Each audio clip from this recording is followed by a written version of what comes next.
All right. Well, I want to end it with this. Rest in peace, Takeoff. I actually did his first interview ever. Really? Yep. Back in 2013, I interviewed Quavo and Takeoff. Offset was locked up at the time. Oh, yeah, I remember that. This was before they blew up. This was right before Drake jumped on Versace. Literally, this happened days later, and then suddenly they were through the roof. Very nice guy.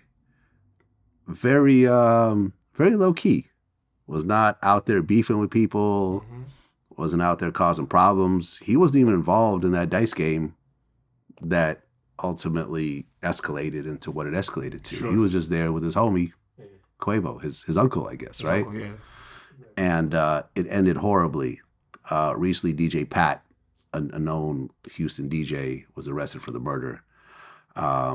But, more of the story is going to come out. Have you ever met the Migos? No. Okay.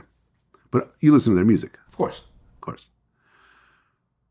What do you think of this whole situation? As someone who's, is doing hip-hop homicides, this homicide obviously happened after the show was already filmed. Yeah, so it's not the week we premiered. Yeah, so the week, after the fact this happens, but obviously this would fall into the same series. It might even come out next season, whatever.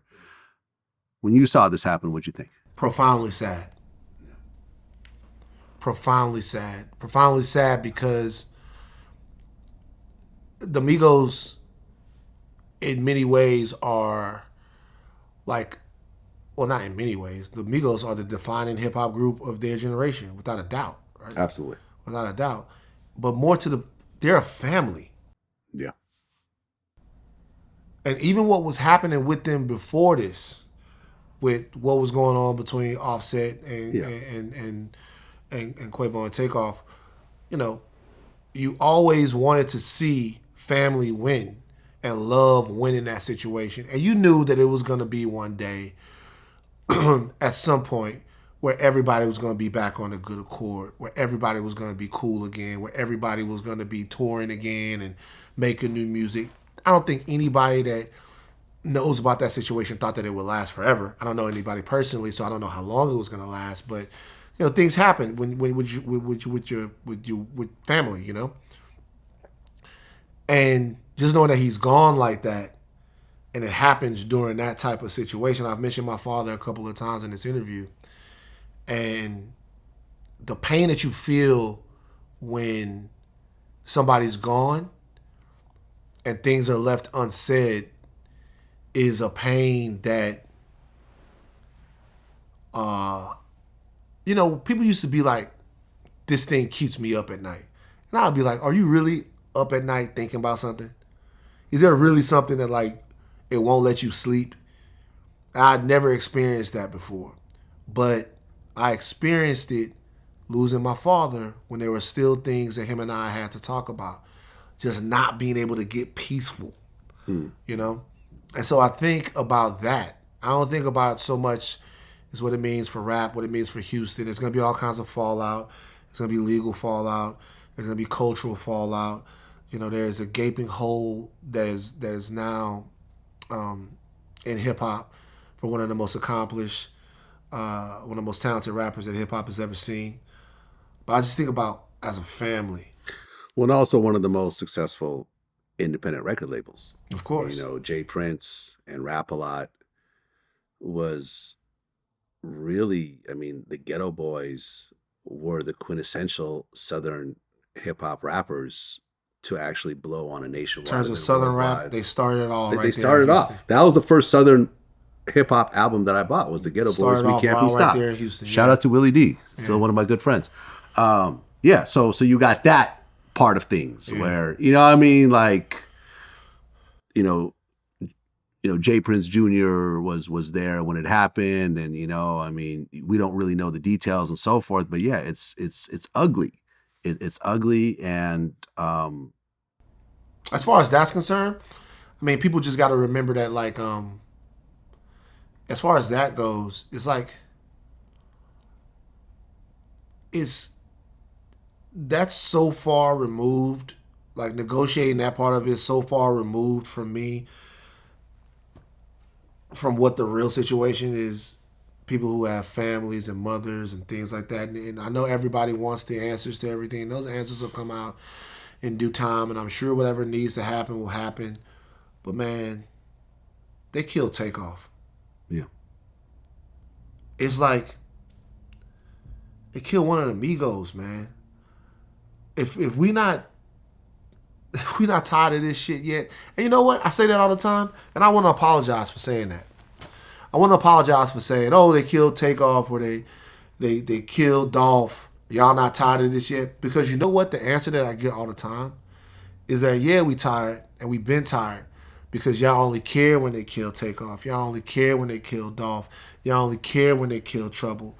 Y'all only care when they kill Nip. Y'all only care when it's somebody that y'all cared enough to invest into. When it's people that's burying people, 14, 15 in a weekend all over the place. And we got to up our level of care and our ability to kind of deal with some of this that's going on. And everybody got to do their part. It's not just the community that, like, we owed a lot of things that would help us get to this. So we got to put political, emotional, social, cultural pressure on outside entities and on ourselves to kind of figure out how we can stop some of this, because it's getting weird. I mean, look, Mr. Beast put up a poll that said if you would get $10,000, but a random person would die, would you do it? I thought it'd be like maybe 10% would say yes. 45% of the people said yes. $10,000. $10,000. And look, I'm gonna say that like that, and there's gonna people be out there and be like, "Hey man, do you know what $10,000? You know what $10,000 could do?" I get it. God damn. But is it worth a life? A life? A God life? damn. You know, because it's interesting because it made me remember there was a Twilight Zone episode that basically talks about this situation. A man shows up at this family's house with a box. Oh, it's actually a movie called The Box. Huh. Okay. Maybe it was they might have. Yeah. It might have. Okay. And it was like the movie. I know exactly what you're talking about. Okay. So in this Twilight Zone episode, and you can look it up. It's on YouTube. He shows up with this box and said, "Look." Opens up the box. There's a button. He said, "If you press this button, I will give you $200,000 tax free. But somewhere in the world, someone you don't know will die. I'll be back in a week." So, you know, the wife and the husband are sitting there agonizing. Should do it? Who's going to die? What if it's like a baby? What if it's an old lady that's about to die anyways? Whatever. Middle of the night, the wife said, "Fuck it. Press the button." Guy shows up the next day. Said, see you press the button. Here's your check for $200,000. And we'll be taking this box to give it to the next person. She's like, the next person goes, "Oh, yes. We're going to take this box and give it to someone that you don't know."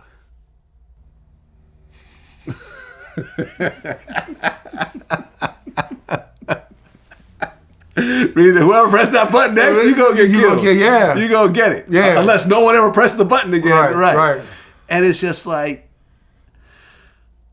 man, I mean, look, I got money now. $10,000 to me is negligible. And see, it's not even a fucking thought for me. And that's the thing that people tell me, because it's not a fuck ton of money. It's not, but people go, "You don't understand what that is to us."